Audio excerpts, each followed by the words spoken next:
What's your favorite part of men's camp, from setting it up before it comes to this last meal that we just had?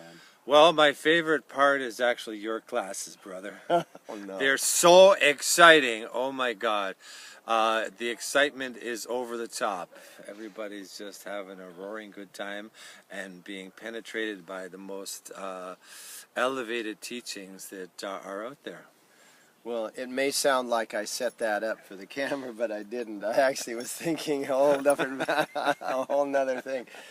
You know, it's one of the things about teaching here at men's camp, and teaching is always that experience. You know it, we all know it, but the class, the students really are going to dictate how you have your material, you have the kriyas and the asanas and everything and the chants and the mantras, but how it's going to come across is going to be dictated by who's in the class.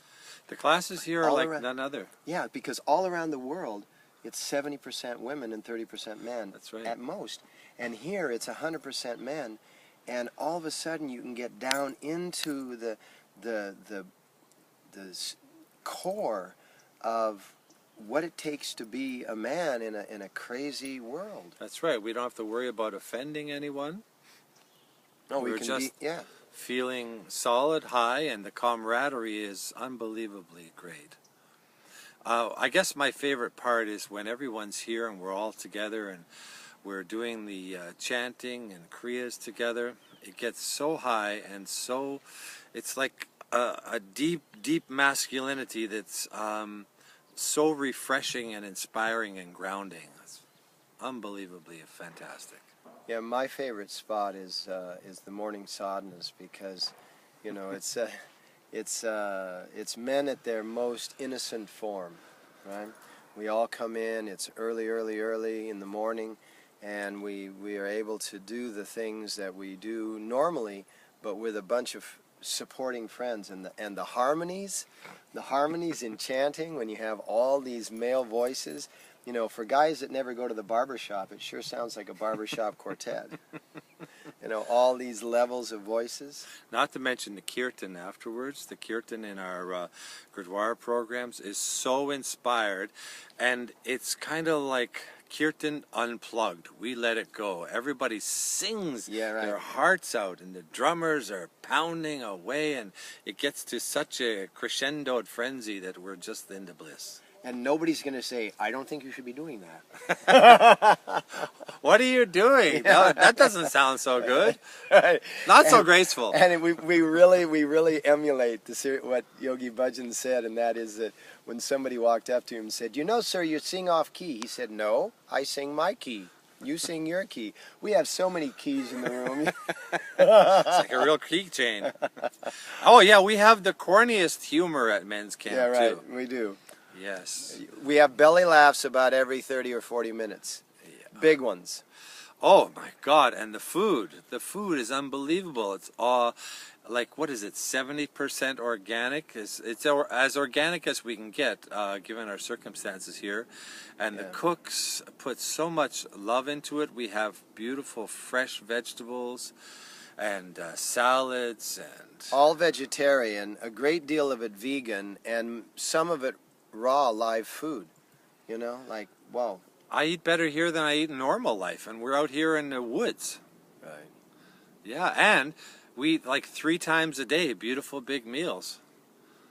Huge. So, I know, Huge I meal. put on 10 pounds. Just kidding. It's a wonder we have time for any teaching or anything. We're always eating. And the laughter in the eating hall is unbelievable. Some of our beautiful Punjabi brothers, their humor is crazy. They just like got jokes out of this world. And it's not like we're here to joke, but it just comes out when we're around each other as men. Truly. Yeah. It is what brotherhood and camaraderie is all about. Yeah. Yeah, no holds barred fun.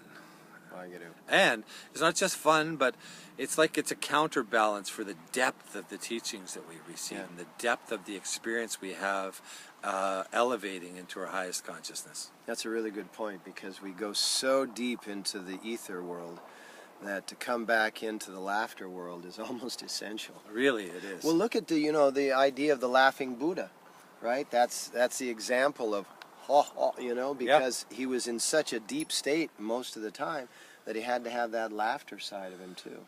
Well, all of the greatest spiritualists got an excellent sense of humor and laugh quite a bit. Our own teacher, Yogi Bhajan, made us laugh like nobody could. Still does. Yeah. That's good. I remember being with the Dalai Lama, and he'd just sit there and crack jokes the whole time, practically. It was beautiful. Yeah. He said once that because his sect of Buddhism, Tibetan Buddhism, is all about the debate, right? Debating the scripture. And he says, we always come to this one scripture. He says, all I want to do is stop the debate, get a glass of milk and a cookie. And so oftentimes all we want to do is stop the class and go to eat dinner. That's right. Or breakfast. Yeah. Or lunch. There you go. That's it. Come to men's camp and have the time of your life. At some point, this camp is going to be overflowing. We won't be able to hold all the men that are going to be here. So make your reservation. Yeah, that's right. Make your reservation. This is the real thing. We're not goofing around. We're having just the real yogic experience, man to man. Sat Nam. Sat Nam.